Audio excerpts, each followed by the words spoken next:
Hello and welcome to the Keto Man's Club podcast. We're glad you're here, where each week we talk about men's health and lifestyle. We do so with the foundation of the ketogenic diet and lifestyle. If you don't know what keto is, stick around and you'll find out. The podcast will bring you real, honest fun. Each week we strive to uncover the tips and tricks that you can use in your everyday life to maximize your overall health. Find the clearest path to becoming the best version of yourself that you were meant to be.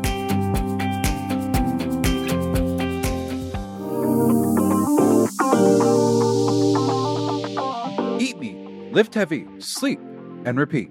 We call that our life cycle, made a shirt about it, and it rings true with who we are as a podcast and a group. We are fortunate enough to have partnered with a company who can help us achieve one of those three key elements: Som Sleep. They have a keto-friendly version of their delicious sleep aid drink, and we're loving it. It's a lightly flavored 8-ounce anti-energy drink. You drink it roughly 30 minutes before you're ready to go to sleep, and you'll feel it help you into a deep, restful, all-night sleep. It provides some helpful elements to do so, including magnesium, GABA, and melatonin. When combined, you have a powerful tool for getting the impactful sleep that you and I so frequently don't get in our technology-driven, fast-paced lives. You can find it at some retail stores, but you can also purchase it online and get it shipped to your door. When you do, use discount code TKMC10 and you'll not only be getting 10% off, but you'll be helping support the Keto Man's Club. You can find the link to their website by going to theketomansclub.com. We're thankful to Som for partnering with us, and we hope you'll benefit from use of their product the way we have so far.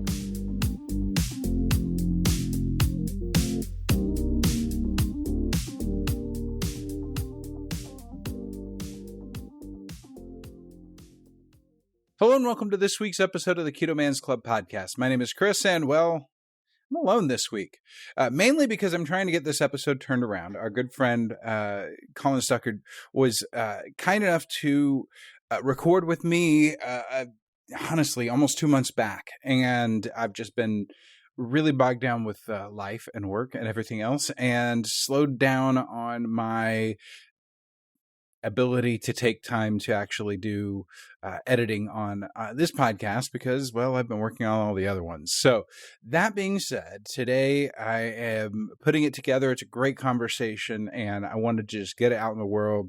So I'm going to go ahead and skip over all the extra fluff and stuff. We don't need to go over that, but I do want to give a quick reminder to our listeners and our viewers. Please do us a favor. If you haven't already, subscribed or follow the podcast and whatever platform you normally use. If you haven't already, check out the YouTube channel and subscribe there for future videos. We aren't always going to post a video, but it is one of those things that we're going to do more and more of as I have time to put them together. They do require a little bit more time. And the other reminder is to remember to visit our website, theketomansclub.com. You can access all of our links, all of the ways to get in contact with us, our web store for the merch like this TKMC t-shirt, and all of that. And so we've got all of that available at theketomansclub.com. So check that out. We would love to connect with you in any way that we can. And if you can do us a favor, leave a review of this episode on whatever platform you can, whatever you listen to. Apple Podcasts is one of those primary ones where reviews are curated. And lastly, if you find the conversation today with Colin to be beneficial and you think that it might help someone else, please remember to share this podcast with them and let them know, hey, this is out there. This is something that might be good for you. You might find it helpful, whatever. The conversation today is with Colin Stuckert. He's the CEO and founder of Wild Foods.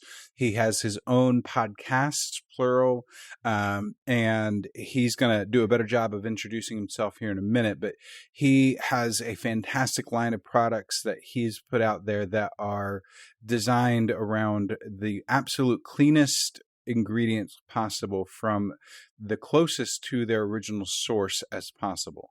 Started with Whey whey protein isolate and then moved to coffee, and has just built a fantastic lineup of nutritional supplements and food items that can really add to the biohacking elements that you might be trying or be interested in trying in your life. He gives a promo code later on in the conversation, and we really appreciate him extending that offer to us here at the Keto Man's Club. So that being said, I won't drag this out any further than I already have. Let's get into my interview with my now friend, Colin Stuckert. Well, here we are. I've got Colin Stuckert on the line, and it's my honor and my pleasure to get to sit down with Colin and be able to have a little bit of a deeper chat one-on-one. We recently got to meet face-to-face, even though I've been familiar with Colin for quite a while through Wild Foods and through the ketogenic community, specifically in Austin. So I've followed Colin for quite a while, but we got to meet in passing at a meetup, which was great. And now we get to sit down and, have a bit of a chat, which this will be great. Colin, welcome to the Keto Man's Club. We're glad to have you. Let's start out with you giving a quick bio of who you are, the story of Wild Foods, and kind of your in-depth background. I know that's on your podcast. I will try to find the link for that and put it. It's a little longer and drawn out. So I will refer to that for the deep dive. But give us a basic understanding of who you are, what you are, and all that. Yeah. And I should say for the audience that we're actually standing. We're not sitting down talking. Oh, true. Yeah. You're standing, I'm standing. So I thought we should point that out, right? Yeah. Standing podcasts are the best. Yep. So, yeah, I mean, I grew up in Florida, and, standard American diet. Like when I was younger in high school, I wanted to get abs. I wanted to be fit. I wanted the girls to like me. And so that started my journey into the gym and fitness, realm. Because I've always been kind of skinny fat, where like I looked lean, but I didn't have the abs like I wanted. Like I wanted that kind of 300 look, And so 17 was my first membership at a Gold's Gym. And then that took me down 2 to 3 year journey of doing the typical like bodybuilding routine. And I remember specifically, I was actually at LA Fitness at the time, and I was reading a Men's Health magazine when, back in the day before I kind of woke up to the reality of things. And I remember there being a link or a quote that kind of linked back to CrossFit, and it was about the 300 workout. So the movie The 300, a lot of men probably remember, that was very pivotal for actually the CrossFit craze at the time, and promoting that kind of lean abs look versus the old kind of like Arnold bodybuilder look. And so that appealed to me a lot because I knew I wasn't going to get big. I mean, I tried for years and I'm just a leaner guy. And so I was like, well, I could go that way. And actually, just funny enough, the way life works, happenstance and destiny and all that stuff, I booked a certification like a week later after just literally learning about this CrossFit thing and no idea what it was, just watching videos and just totally enamored by what I was seeing. Like, this is amazing. And so I booked a certification, no idea what that entailed. Fort Lauderdale, Florida, went over there, two-day experience, changed my life. And I was like, holy crap, I think I could do this. And then that kind of led me into CrossFit hardcore, started a gym a year later, MMA gym, CrossFit gym, did that for years. Then that brought me to the paleo diet, which was like probably one of the big stepping stones for making that connection between nutrition, health, and like having abs, being healthy, living a long time, all these different things. And it just made so much sense to me. It was just like, this is a first principle of biology and nutrition, and nobody talks about it. Like, it's not very popular. Like, people are still buying this food pyramid paradigm, this nonsense. And it was very much like taking the red pill for nutrition for me, and that led, through my entrepreneurial journey, 6 years doing a gym, and just kind of like, well, I love fitness, but I don't feel like I'm impacting as many people as I should. And I also feel like there's a lot of a focus on the fitness aspect of it and not as much focus on the nutrition aspect of it. But my passion was in food and cooking and ingredients. And that was where, the people that came to the gym that lost 40, 50 pounds over a few months, those were the people that were doing the nutrition right. And then you obviously had the younger guys that just want to be like strong and fit, and they can eat anything they want, drink beer on the weekend, and they still get fit by doing CrossFit. I just feel like there was a little bit of a mismatch there. And so I was like, I need to evolve out of this. And I sold the business to my partner, packed up my car, moved to Austin, Texas, mostly because I had some friends that went to Paleo Effects every year, the big paleo convention. And they just talked about Austin being amazing and health conscious and all these different things. And I was like, well, I know I need to get out of Florida. People just don't get it here. And so I drove west, and I I stayed basically. And while I was driving, I had the idea for Wild Foods, kind of just like an idea, like a product idea. I didn't really have an idea for a company or doing a business or anything. I knew I was going to do something, but I didn't know what. And it just like one thing led to another. And then Wild Foods started out of basically me trying to find a really good grass-fed whey protein. Because even today, like you go find protein on the shelf and you know nothing about the cows or the milk or how it's made or where it's shipped, or literally even to this day, supplements have almost no transparency whatsoever. And I was like, well, I want to literally know the farm where the milk is made. And most people don't even know that whey is made from milk, right? They don't know anything about that process. And so I wanted to kind of get deep into how that was made and all the different things. And I wanted to find the highest quality whey protein I could for myself, because I became obsessed with the food I was eating. I made that connection between ingredients and quality and health, and I wanted to live a long time and be healthy. And so it's going to come down to ingredients. And then that's kind of like Wild Foods from there took off, and we can go into, whichever rabbit hole you want. Absolutely.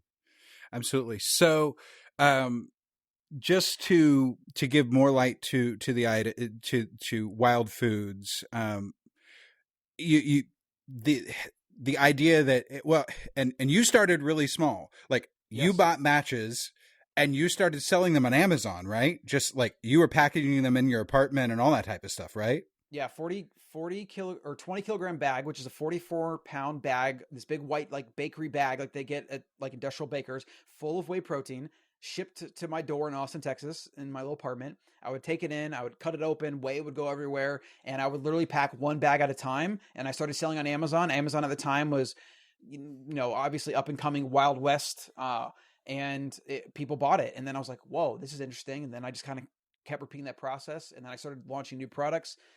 But the core ethos was, maybe there's people that care about the quality of ingredients as much as I do. Right. And this was like Dave Asprey with Bulletproof was kind of starting out. Like this was very early on for a lot of these movements. This was before like Mark Sisson sells Primal, whatever, for $200 million to Big Food. Like this was before anybody got into this stuff. And so I very much was right place, right time, but also I followed a passion and I solved the pain for myself, which is like entrepreneurship 101. It was like, I want quality ingredients. I don't know what these other products in the market are doing. So maybe I can just buy it myself. And at the very least, I'll save in my cost per scoop. Like at the very least, I save money, right? So like I can't lose here. And then I started selling it and it's like, okay, then it took off. So it was solving that pain of, I want to know where my supplements and foods come from. And then I want to control as much of that process as possible, because I made the connection when I discovered paleo and I started thinking about, ancestral biology and evolutionary psychology and all these different things. I started making the connection that our modern food system is broken and backwards. So if I can get as far away from that as possible, I'm probably going to find truth, right? And so it became, now I want to make sure like what I'm actually ingesting from these companies is sourced properly. And, when you get into the business of actually selling supplements, you realize how easy it actually is to cheat consumers if you wanted to. And like how much of, like literally most of the stuff on the market is just garbage. I guess it was just like following that passion / problem solution, and that led me to where we're at today. Yeah. Definitely.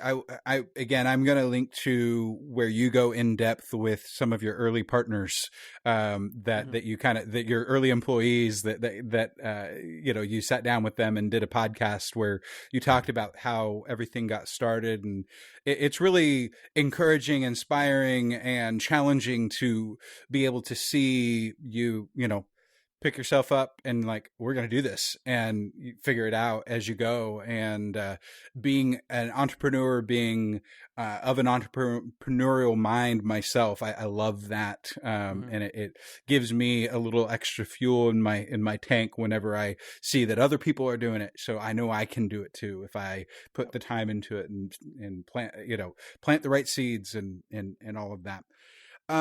Let's talk a little bit about diet, about paleo, or whatever you're doing now, what variation it is. What's a day in the life of eating like at this point, years later?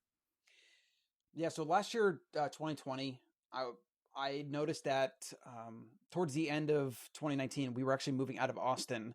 And I was eating out a little bit too much. I was in the kind of like, I work from a coffee shop and I don't really want to go home and cook. So I'll just like go to this restaurant, or I'll get this or that or whatever.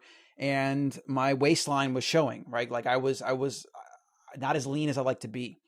And I'm the type of person that like if I see that in the mirror, I'm very honest with myself about it. I'm like, okay, this is you doing things you know you shouldn't be doing. Like there's no delusion about it whatsoever. I'm very brutally honest with myself. And I've also long ago made the connection that if I have more fat on my body than I want, it's because I'm not doing the work necessary to not have that fat there, right? Like I have extreme 100% ownership, and I don't buy into any of the things around like being a father or getting older or whatever. Like I think everyone can be as lean as they want if they just make the trade-offs. Sometimes it's a trade-off for sure, but I didn't want to be eating out because I know that I'm ingesting seed oils I shouldn't be. So like this was something I already knew that I needed to fix. It wasn't just because I wanted to get leaner. It was like, I know I shouldn't be eating seed oils or whatever else they're doing in the kitchen. I need to control the ingredients I'm sourcing and get back to the home cooking that I know is the source of all long-term health and nutrition.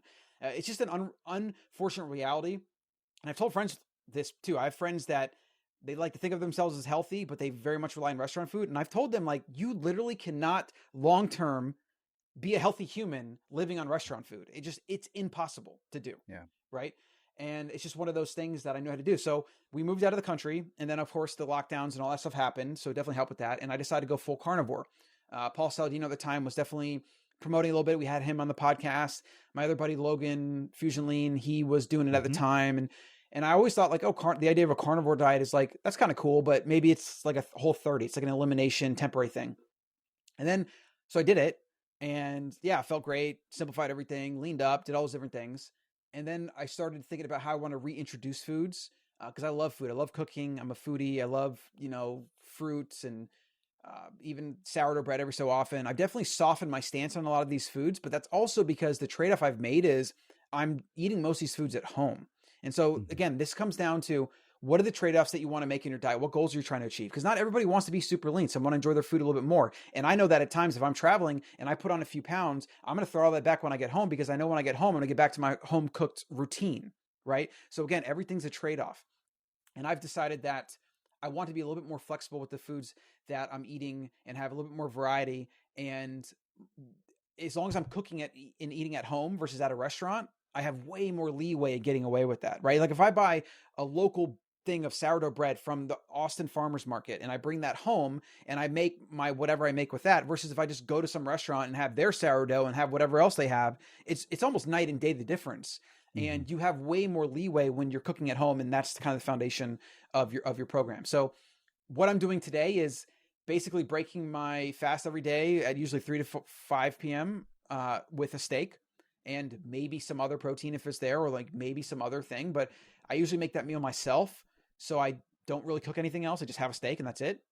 And then I'll probably have a smaller meal later, either with the family as dinner, or I'll just have some leftovers. And that usually includes like reheating some protein and then having like, if there's any leftover veggies or if there's some fruit I want to have or whatever we have in the fridge. And I'll just do a little bit more of a variable, like as long as it's real food and I'm eating at home, then it's okay type of situation. And then the key with that program, which I recommend for everybody, is then the door becomes your entry point. So whatever food you let into that door of your house that is then in your pantry and your fridge, you will eat it. It will be game, right? And so I make sure that if I find myself eating too much bread or this or chocolate or whatever, I have to talk to Allison and be like, okay, we need to keep less of this in the house and we need to all kind of throttle back, because it seems like the creep, like the sugar creep comes in and the grain creep comes in, and the convenience creep of those tasty foods come in, because that's the modern world we live in. And it always comes down to what you're letting in the house.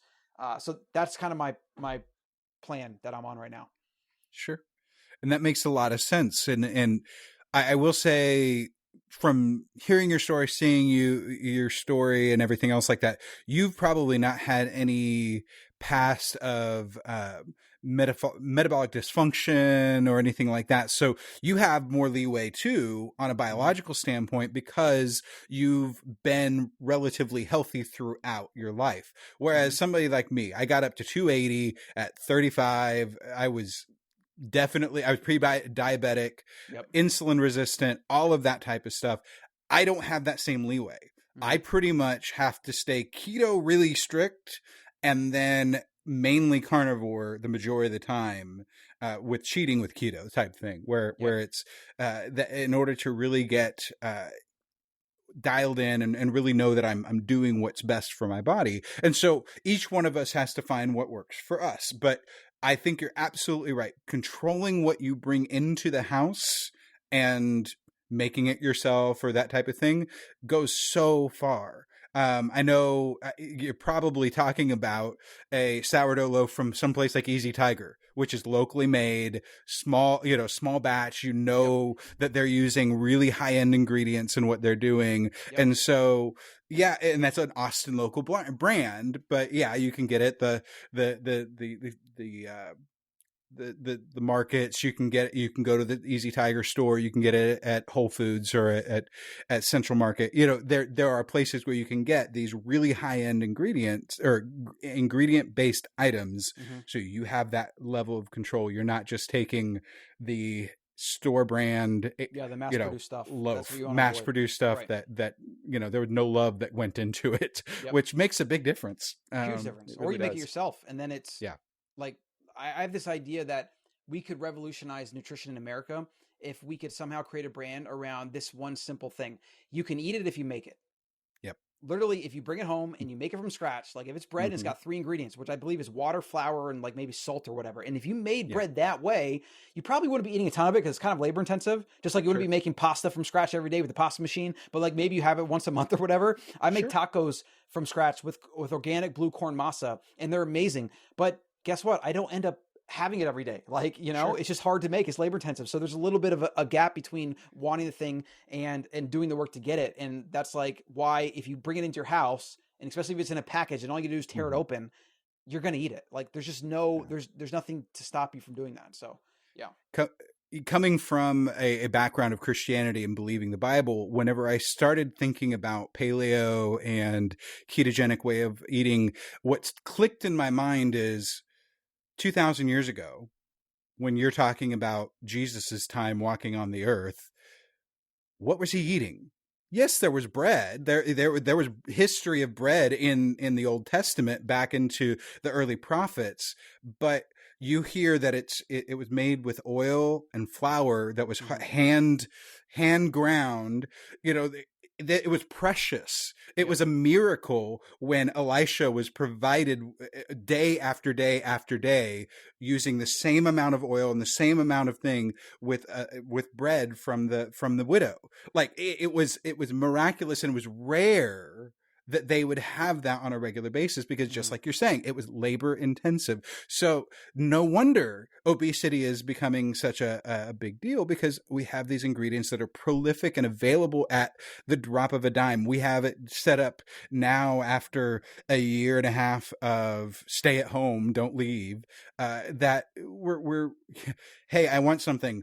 We get on our phones, we get on our iPads or our computers, and it shows up at our door within minutes. And somebody delivers that in their car, and and then they spend their time. It's so bizarre to me, the idea of having food delivered like that. Like pizza, I kind of get because it can kind of stay warm, but like the idea of having food delivered from a restaurant is so insane, and it's definitely not cost effective.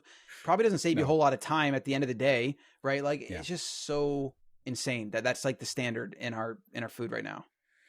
Yeah, I'm hoping that we will continue to see that shifting a little bit. I know that for my wife and I, we've started returning to some of the restaurants in town and enjoying being out in public again, and being able to really be able to support restaurants in a local way, because that they're getting hit a little bit with the extra fees and things like that from the delivery services. So it's really good. And of course, we're trying to support local owned businesses as well, because that's a key to our ethos, is at least mine, trying to support local and small to medium sized businesses as best as possible. The chains are great and everything, but they have plenty of money and they're getting it from everywhere. So yeah, let's talk a little bit about the offerings from Wild Foods, because you started out with whey protein. Was coffee next? Yeah, coffee. So my idea was to do a local roasted coffee and tea line.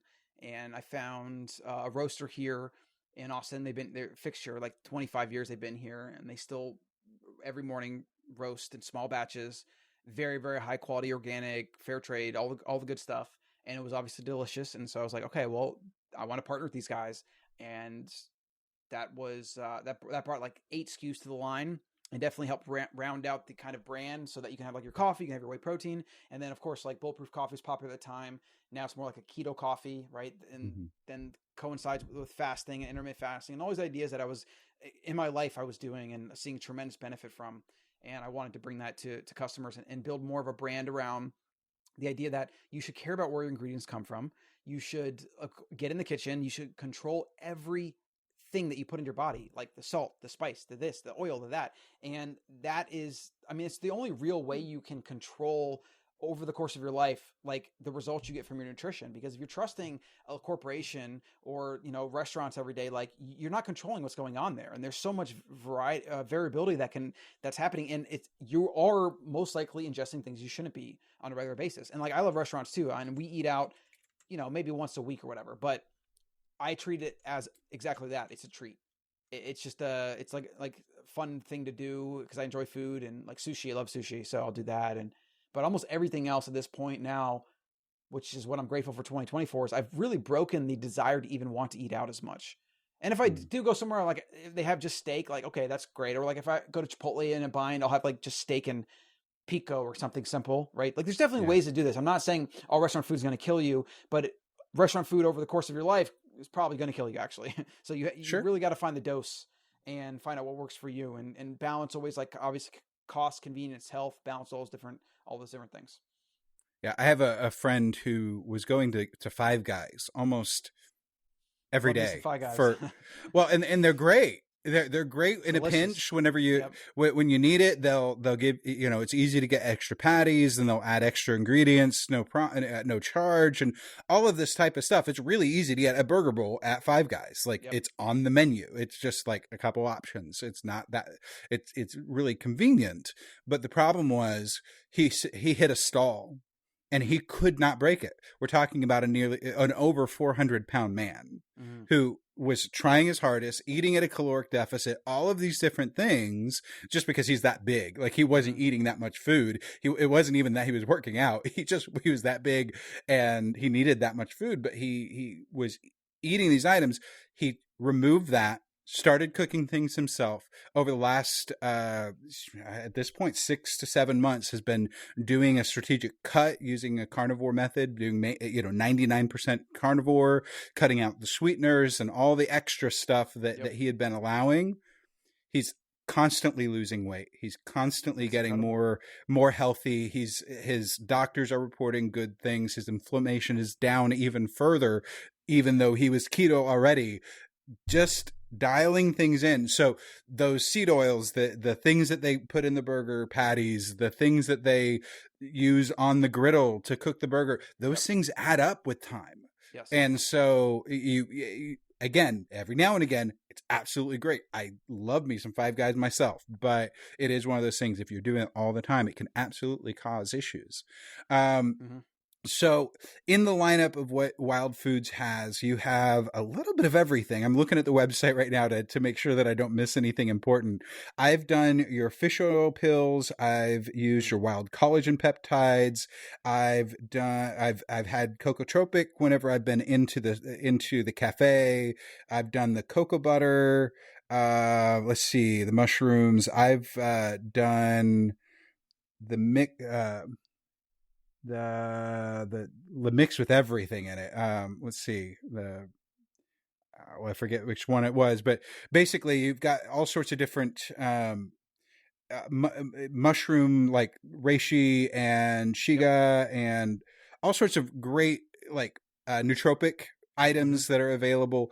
And turmeric, we have turmeric in the pantry to use, and these are all products that I gladly use because I know that you are obsessive about the products. You will raise the price on a product if you need to get the quality of the product that you need. Versus or not raise the price and just take less margin. Yeah. I've seen it both ways from you guys. Right.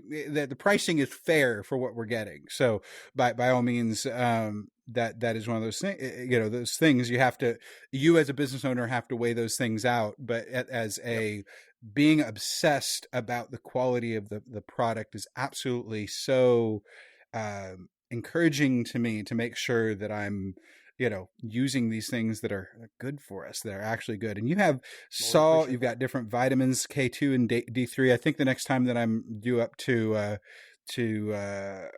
get those two vitamins, I'll probably get you guys's, because it's probably better sourced than the Amazon special that I've been getting. I definitely don't get out enough, so I need that D3 to make sure, and of course vitamin K to accept or to help absorb it. You even have cold charcoal capsules. Talk about those. What are those used for in a dietary or in a biohacking sense? Yeah, I use that quite a bit, actually. It's just one of those products that people don't really know about a lot. But so let's say you ingest some poison, or you overdose on something. They pump your stomach full of charcoal. Charcoal is it's such a fine powder that what it does is it binds to and envelops toxins and then helps pass them through your body. That's a very simple way of saying it. So when we first launched a product years ago, when I still kind of would have a drink every so often, I don't drink anymore, but I did an experiment where I took 2 caps. I think I took 1 cap before, 1 cap during, 1 cap after, and I had like 2 soda water and tequilas, right? Which for me, as someone who doesn't drink, is pretty aggressive, actually, like 2 of those. And I didn't feel anything, like just literally nothing. And I was like, wow, that's pretty amazing. So I take them now primarily if I'm eating at a restaurant. So if there's anything that's going to be coming in through the restaurant food that I don't want, maybe the seed oils or whatever, or just low quality ingredients, I'm going to take a few of those to help buffer my gut a little bit and help just ease it a bit. And I like to take them every so often, just as a general, maybe like heavy metal pass through or detox. And it's just, they're made from organic coconut shells. And what's really cool about this product is that the coconut farmers used to throw away these shells and have to just dispose of them because they didn't have a commercial use for them. But then we found out that we could burn them down and make a fine charcoal. And now these small farmers are able to monetize a crop that would have been a waste product. So that's just another awesome way that you can recycle these ingredients. And I love hearing about farmers that are able to like sell everything that they can, because that just creates a more sustainable farming, production cycle, agriculture, etc. So it's just an amazing product. And I have it in my car and we have it at home.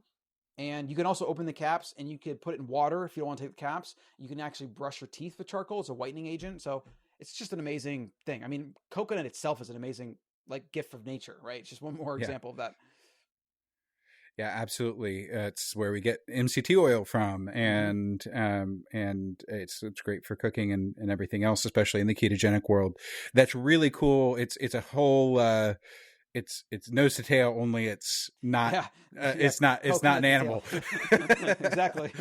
It's not an animal. That's really cool. I didn't know that you were getting it from coconuts. That's really fantastic. Let's see. What is golden milk? So that's a new product we came out with. That is a turmeric-based elixir. So, the golden milk drink is an Indian recipe that is usually coconut milk with turmeric and then spices. And the spices, black pepper, and you have some cardamom and things like that in there. And when it's not sweetened, it's pretty mild, or even potentially more of like a spice blend that you wouldn't want to drink. So we came out with a formulation that has a little bit of stevia in it that you can literally itself drink with water or milk if you want. And it's very tasty, or you can like add it to smoothies or whatever. And it's just a really awesome, almost a coffee alternative, or something that you could have at nighttime if you wanted like something at night to kind of wind down. Some people like doing that, like a nightcap. And it's just a really awesome way to get more turmeric and some of those spices in your diet. Very cool. You also have some multivitamins, which I'm sure are, designed and sourced. Whole food sources. Yep. I looked at the ingredient list at them recently, and yes, these are expensive. They're nearly $40 for basically a month's worth. But for me, got my container here, separate pills for all of this stuff, but who knows where those come from, because again, I'm getting those different items from, Amazon specials that I try to stick with the same brand, but it's kind of one of those things. So when I weigh the cost of a day's worth of that versus a multivitamin that's actually like well sourced, I think I'm going to go with the well-sourced item and take one or 2 pills a day versus less of the dose. Yes, that's a very good strategy. Yep, absolutely. So really, the lineup here is really fantastic, and it just if you're watching or listening, definitely check out the website wildfoods.co for the full lineup of everything here. It's just really all of everything that I've had from Wild Foods has been fantastic. We appreciate that. Yeah. The thing that I will say is some of the stuff like what you're talking with the charcoal or with the collagen or the turmeric, those would be considered like biohacks in a lot of cases because you're using it to do specific things. What other biohacking things are you doing on a irregular or regular basis to help just push your health a little deeper and a little further? Yeah, it's a good question. Like when I think about human health, it's always from the ancestral perspective. Like that's again, like the first principle for how to think about things. So I love supplements and I love kind of functional foods like mushrooms and things like that. But I never, ever tell people that this is going to make up for a bad diet or a poor lifestyle or not getting vitamin D. Like, for example, you mentioned the K2 and the D3. Like you should take that as a supplement to getting outside every freaking day if you can, right? Even if you go and get outside for 15 minutes, it's not as a way to stay inside and prevent going outside. Like going outside is where you belong. So again, it's like you should that bottle could last you 90 days because maybe on days you're out in the sun for enough, you don't even need to take a cap, right? So I like to have a very balanced approach to using supplements. I like to cycle supplements myself quite a bit. I like to increase the potency of my body, and I don't like to have my body get too, basically, I don't like the idea of my body getting too addicted to anything that's exogenous, that's outside. I like to be able to be more internally driven and get things from my food and then use supplements strategically to kind of maybe boost for certain, maybe recovery or this, or improve my sleep a little bit, or to make up for certain things in our standard American food just isn't there, like magnesium and zinc and some of these other things like are just not there. And so like, that's why I like the multi, because I can just have a full spectrum of things almost as nutritional insurance. But again, I don't take the wild multi every single day. I usually think about like days where I might have lower energy, or maybe the past couple of days I didn't eat that great, so I didn't get a lot of nutrition in because I ate like some gluten-free pizza last night. So then I'll slip a wild multi in to maybe get a little bit of boost here and there, right? So again, supplements are supposed to supplement. So as far as biohack goes, biohacks are just basically the foundation of what every man should be doing, every man and woman and child, getting outside, moving. So I like to do a 30-minute walk in the sun with my shirt off, listening to an audiobook. I'm getting multiple things done. Do that every single day. It'll change your life, right? Improve your mood, whatever. You could also just walk in nature and kind of do a meditative experience. It's amazing. I do a lot of red light. I got a red light machine right here by me. I also found a red light desktop machine. That's a small version. It was $100 on Amazon. The thing is amazing. I highly recommend that. And because I'm on a screen, I'm going to want to link for that one. I'll send you that to you for sure. It's amazing. And I've noticed some eye strain issues lately. And obviously being in front of a screen, artificial light, being inside, this is just unfortunately the mismatched environment we're in. So using red light is definitely helping with that. I've noticed for sure. And it also helps with sleep and mood.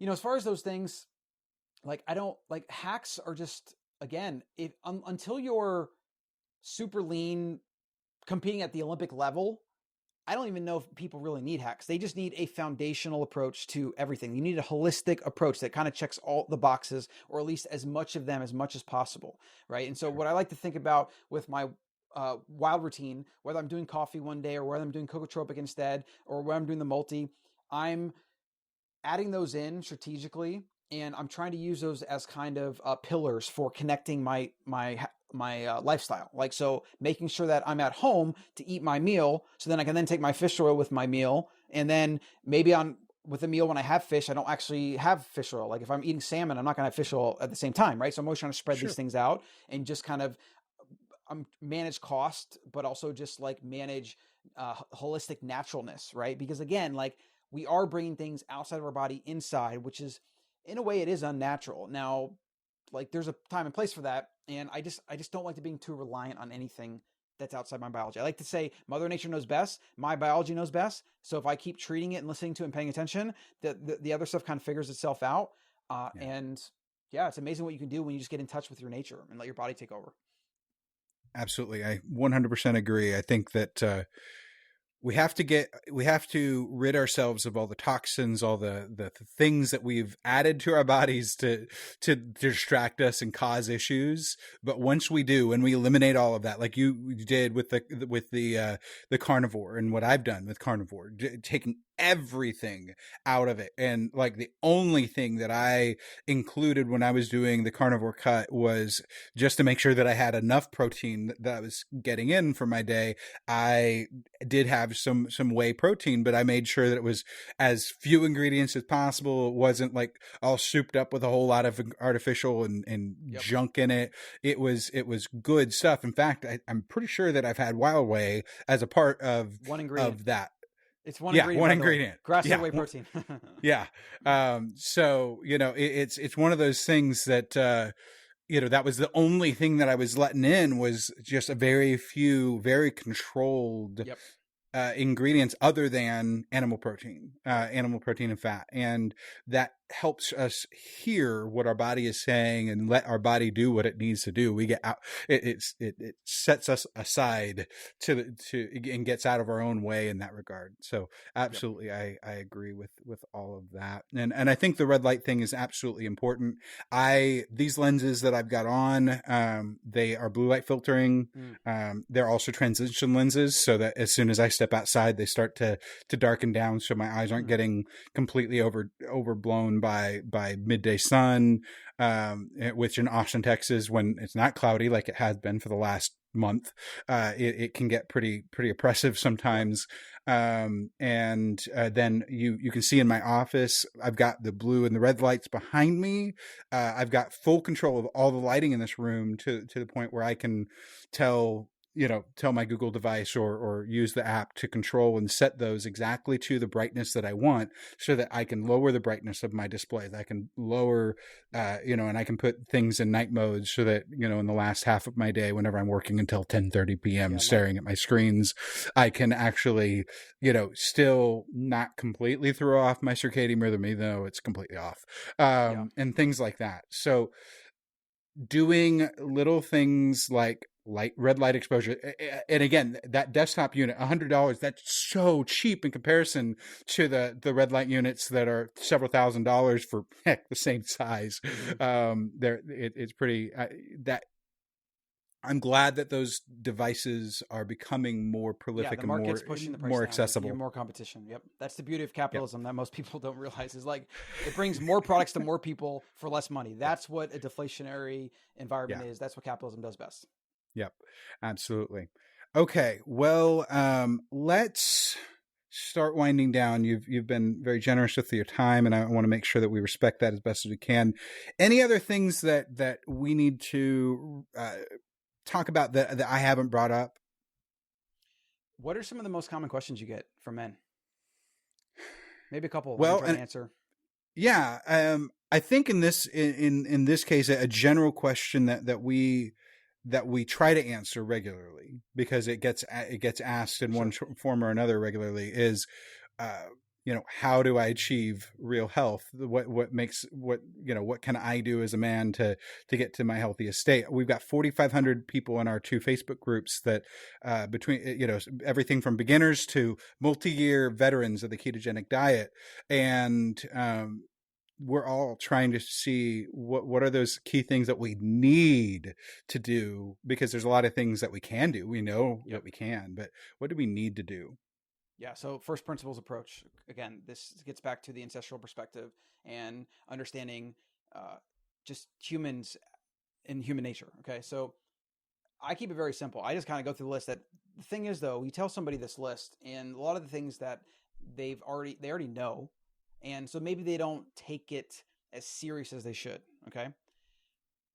At the top of the list is real food cooked at home, right? We talked about that. That's really number one. I mean, you almost can't do anything outside of that to make up for that if that's not there, right? The second thing, though, that's very close, and for some people might even take slightly priority, is sleep. If you haven't optimized your sleep routine, if you don't have like sound machines or blackout curtains, or like if you want like the chili pad stuff, like if you're not doing things to make sure that you're getting a lot of sleep, and also paying attention to your sleep. So like if you're not getting good sleep for a week, why is that the case? Are you in artificial light too early? Are you watching screens too much at night? Or you're not using like blue light blocking things or like F.Lux app or going in night shift on your phone, things like that? Are you watching movies that are just too engaging, keeping you up? Like maybe get a Kindle and read, maybe use candles, low light. I actually have in my bathroom, we have an orange bulb. And so it's got 4 bulbs I could turn on. I only screw in one of them. So it's very low light. It's also orange. You can go very extreme and do a red light bulb where there's no blue light at all. Sure.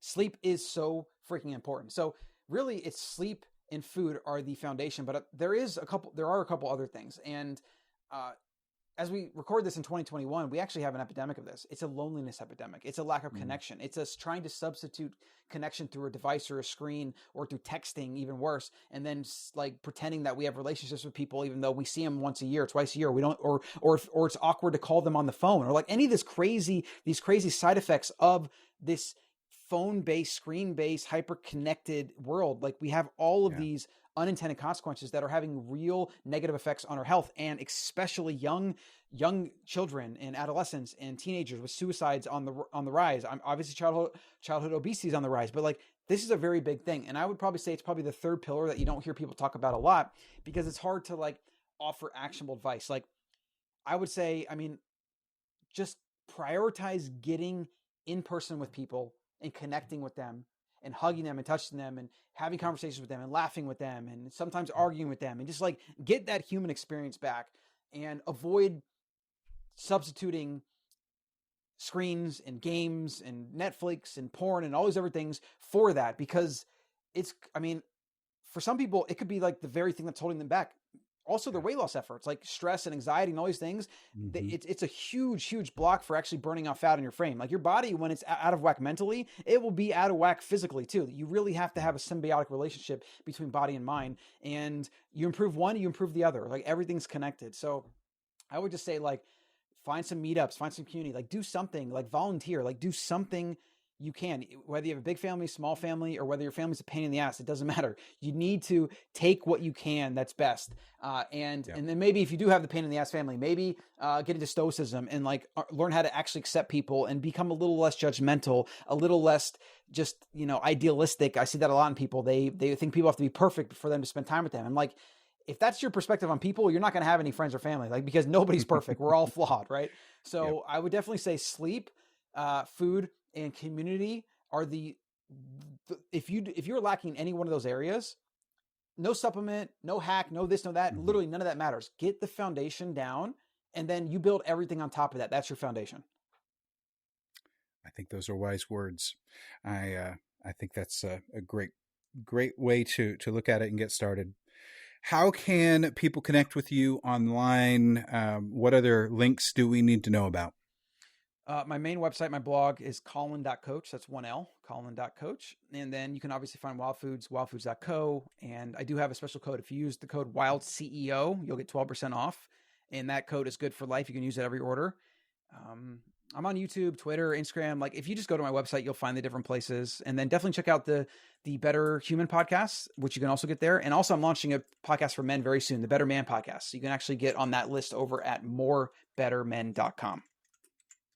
There'll be more about mindset and just how to be a man and like resisting some of the emasculation that's happening in our society and how to think for yourself and, how to just be a man, what a man actually is.